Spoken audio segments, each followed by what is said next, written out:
بسم اللہ الرحمن الرحیم۔ شب برات کی جو رات ہے یہ بڑی عظیم اور برکت والی رات ہے۔ اللہ تعالیٰ کی طرف سے یہ بہت بڑا انعام ہے اپنے بندوں کے لیے جو اللہ رب العالمین نے عطا فرمایا ہے۔ اور اس میں روزوں کا جو مسئلہ ہے وہ تھوڑا سن لے بس وضاحت سے، کہ حضرت آدم علیہ السلام جب جنت سے زمین پر تشریف لائے تھے، جبل رحمت کے اوپر حضرت اما حوا کے ساتھ ان کی ملاقات ہوئی، تو ملاقات کے بعد حضرت آدم علیہ السلام نے 3 روزے رکھے تھے۔ یعنی جو چاند کا مہینہ ہوتا ہے نا، چاند کے اعتبار سے 13 14 15 کو حضرت آدم علیہ السلام روزہ رکھتے تھے۔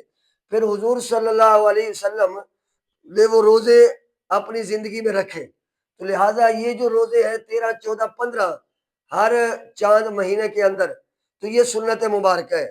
پہلے آدم علیہ السلام کی سنت ہے، پھر امام الانبیاء صلی اللہ علیہ وسلم نے اس سنت کو جاری رکھا۔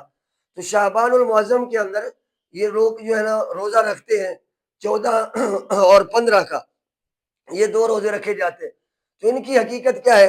ان کی حقیقت یہ ہے کہ سنن ابن ماجہ میں حدیث نمبر 1388 یہ حدیث مبارکہ ہے۔ حضرت علی کرم اللہ وجہ الکریم سے روایت ہے کہ امام الانبیاء صلی اللہ علیہ وسلم 14 کا بھی روزہ رکھتے، 15 کا بھی روزہ رکھتے۔ تو پوچھا گیا، عرض کی یا رسول اللہ صلی اللہ علیہ وسلم، آپ یہ روزہ کیوں رکھتے ہیں، اس کی حکمت کیا ہے؟ تو امام الانبیاء صلی اللہ علیہ وسلم نے فرمایا کہ اس تاریخ کو یعنی 14 کو ہمارے سال کے اعمال جو ہے وہ اللہ کی بارگاہ میں پیش کیے جاتے ہیں اور اگلے سال کی ابتدا کی جاتی ہے۔ تو میں چاہتا ہوں کہ میرے جب اعمال پیش ہوں تو اس وقت بھی میں روزے کی حالت میں ہوں، اور جب اگلے سال کے اعمال شروع ہوں تب بھی میں حالت روزے کے اندر ہوں۔ تو اگر کوئی روزہ رکھتا ہے تو اس میں بہت بڑا ثواب ہے اور روزہ رکھنا ہی چاہیے۔ اور اس رات کی عبادات جو ہے وہ آپ نوافل پڑھیں، آپ صلاۃ و تسبیح پڑھیں، قرآن مجید کی تلاوت کریں۔ بڑی عظمت والی اور بڑی شان والی رات ہے۔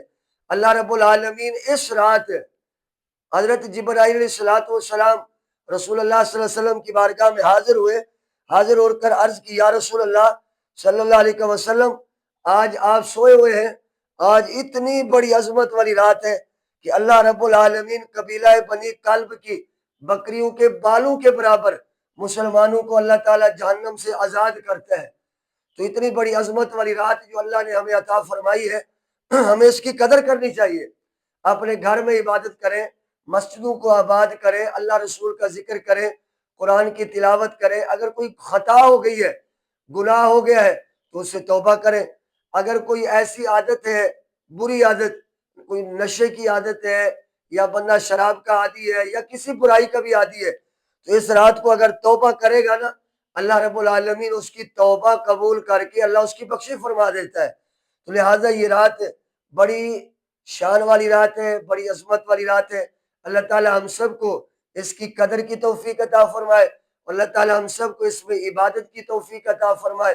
اور اگر کسی کی نمازیں رہ گئی ہے، قضا نمازیں ہیں، تو وہ زیادہ کوشش کرے وہ قضا نمازیں جو ہے وہ ادا کر لے۔ اللہ تعالی ہم سب کا حامی و ناصر ہو۔ وآخر دعوایا الحمدللہ رب العالمین۔